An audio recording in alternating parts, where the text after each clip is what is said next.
years arguing with each other about which site was primary. Was it the breast cancer that was driving it? Was it the bone cancer that was metastasizing? Was it the lung cancer? Obviously, she smoked cigarettes since a very young age. And I knew that by the time she was going to go into chemotherapy, she'd be in some pretty heavy-duty chemo. And so I started looking at alternatives for her in terms of cannabinoids that she could take. Because when you have lung cancer, the last thing your oncologist will allow is anything you smoke. It's just not allowed. You can't vaporize, even though that's kind of a buzzword now. No, that's off the table. Smoking is off the table.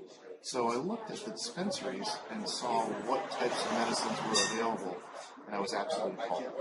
I saw medicines that had sugar, eggs, butter, flour. It was pretty much reactive medicines.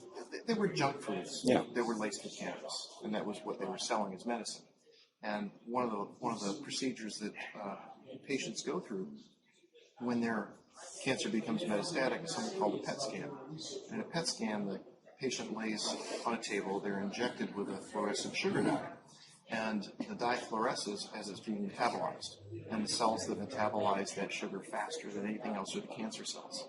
And that's how doctors determine the spread of metastatic cancer. So right off the bat, it's like, well, you can't be putting sugar in the medicines and giving them to cancer patients. That's just off the table. It feeds it. Exactly. It's feeding the cancer. It's allowing it to grow. So this notion that we're going to be, giving cancer patients, cookies and brownies cooked by hippies in the back of Winnebagos just falls off the table. I started looking at what it would take, and I realized that it would really take a scientific means of separating the cannabinoids first from the plant material, and then figuring out how to recombine those with palliative carriers that would allow them to go into the human body. And what we came to was a sugar-free, gluten-free, dairy-free, nut and berry-free base that was dark chocolate. And my mother happened to really enjoy dark chocolate, so we started a process by blending that and making that available.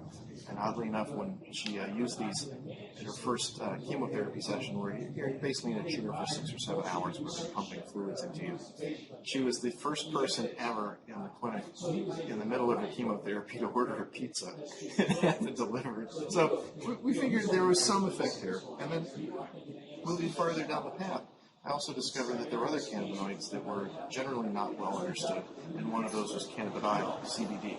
Yeah. And that one was interesting in that it was non-psychoactive, and that there was just the beginning of some formative microbiological research that suggests that it could interfere with the metastatic process of cancer. And so with best efforts there, I took a look at the data that was available and started making one of the first CBD-rich medicines. And we brought some of that down today to show to the Society of Cannabis Clinicians.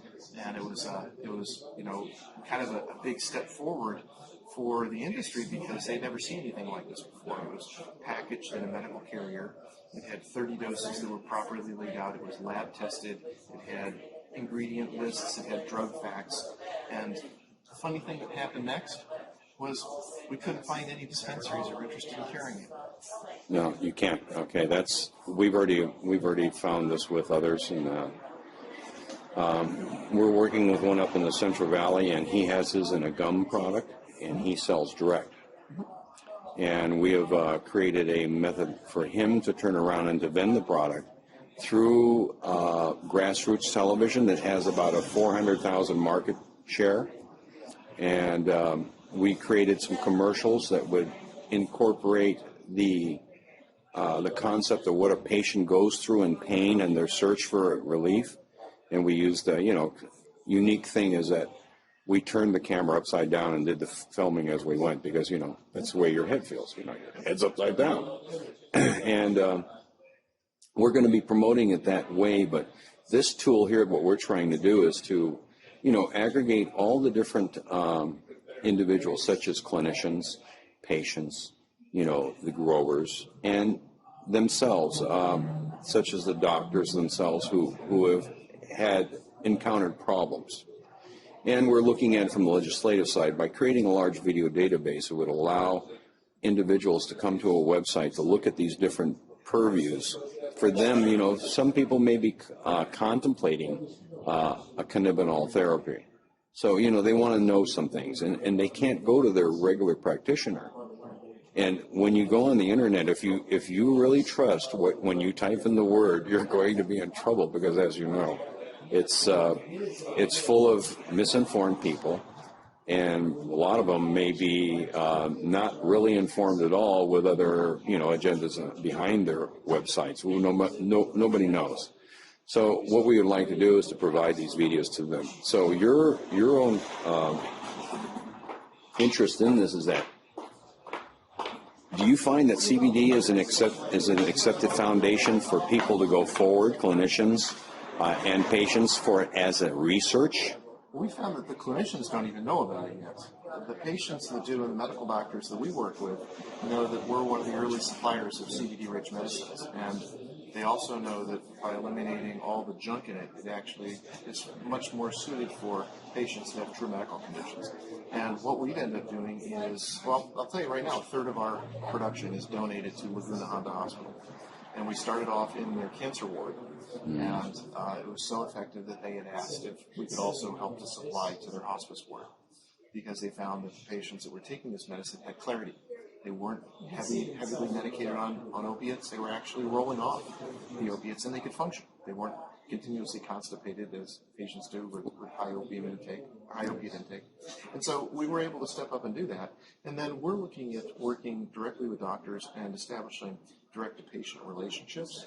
And so some of the best ways that we found to do that are with cancer groups, with people who are meeting. We're finding that there are caregivers that specialize in taking care of people in hospice, taking care of people with cancer.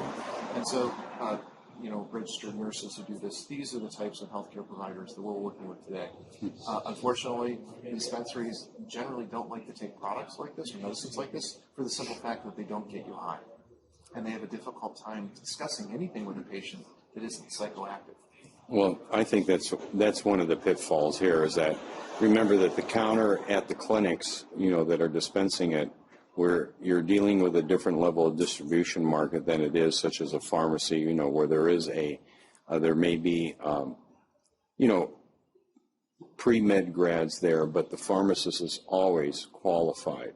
In other words, he is conversant within the product itself, reactions, and he understands the protocol that he provides. In the clinic, it's, as you state there, they're not interested in something that doesn't do the effect. And in fact, the other problem that you have is the clinics have a heavy emphasis on flowers.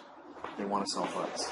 And, this notion that the bud has to be perfectly manicured, and you have to stick your face inside the bag, and it has to smell dank. I've never heard that term used. That's the first time I've heard it.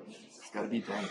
But just the notion of that being set up in the way that it is, it suggests that there is probably a reason for these dispensaries to exist that really isn't for the betterment of the patients. Sometimes. It's, a lot of the stuff is recreational. And it's too bad, too, because I know where I'm from in Santa Cruz, we had in the last 3 weeks, we've had 2 explosions from people using butane to concentrate hash oil.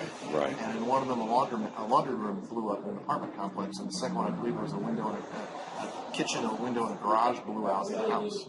Well, see, that's where regulation comes to play too. That's why commercial grants, for licenses for commercial businesses, because they're, somebody trying to do it within their bathroom or their laundry room is asking for trouble. You've got, you got gas sources and other flammables.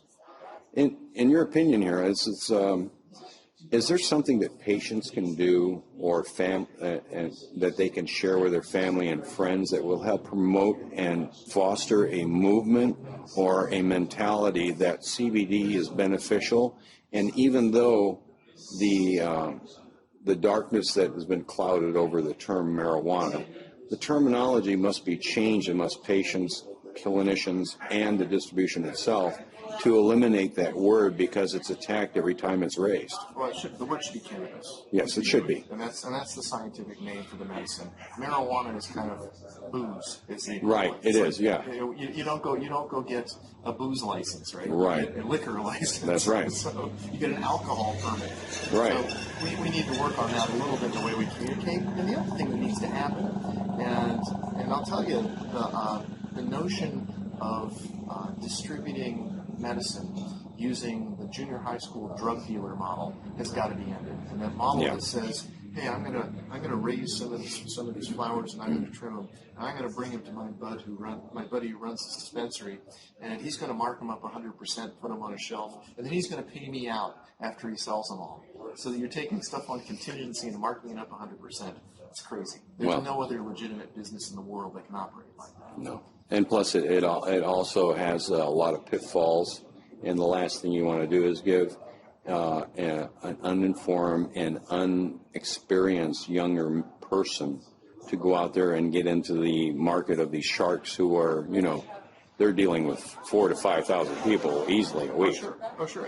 And you're absolutely correct in that I've even discussed with some of the, dispensaries aren't supposed to have owners, but people own dispensaries. Well, we've had people come to us because we are, as I showed you, we're a federal nonprofit. Right. That's tough to do. But it's more than tough. I know what's involved in a 501c3. Well, no, we're a 170 as well. Oh, wow. That's a federal. Charity. Plus, we're education. We're one of the only education-oriented 501 170s in the state.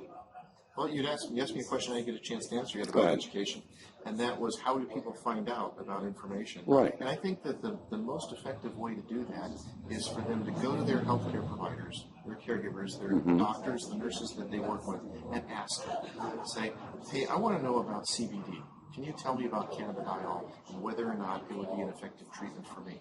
Because that forces the healthcare provider to go back and do the research. Right. They'll generally give an answer such as, well, we don't really know about this. I've never heard of this being used. You have to take the next step and say, well, would you find out about that for me? Right. In other words, push the issue. Exactly. When you're in cancer treatment, you're seeing your doctors and your medical staff on a monthly basis. Make them do their jobs. That is their job, is to find out that type of information and see if there are alternative treatments that might be available. And learn about them and share that information with the patients. That's great. Thank you very much.